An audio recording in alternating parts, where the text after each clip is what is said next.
The history of this project is important to understand in the context of Forge involvement. Mirvac Developments had already embarked on a design journey for this project using an alternative method. By the time that was concluded, they found that the cost was too prohibitive for what they had expected to pay.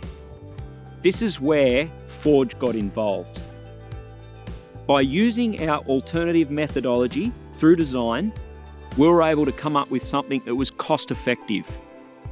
This was exactly what Mirvac needed for this project.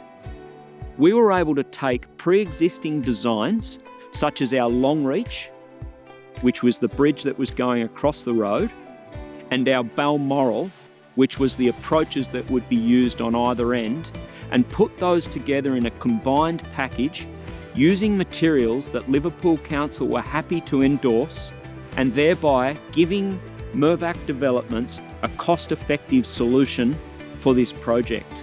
The great thing about these two designs is their versatility, particularly in respect to the type of balustrade that we can use, and also the screening that you see on the bridge across Brickmakers Drive. Now that the project is complete, it looks deceptively simple, but there was multiple layers of complexity that we had to work through during the course of this project.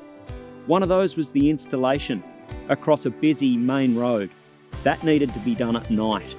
The other was managing, as a principal contractor, multiple stakeholders, Mirvac, the residents and the council, bringing them all together so that we could find a way forward.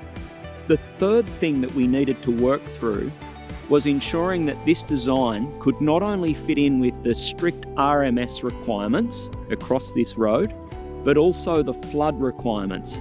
As a flood evacuation route, it had a very intense design that we needed to work to ensure that should there be a flood, this bridge could withstand that. The advantage of having Forge on the project is our end-to-end methodology. This goes all the way from early concept right through structural engineering, shop detailing, manufacture and installation on the ground. All of this is managed by one in-house team.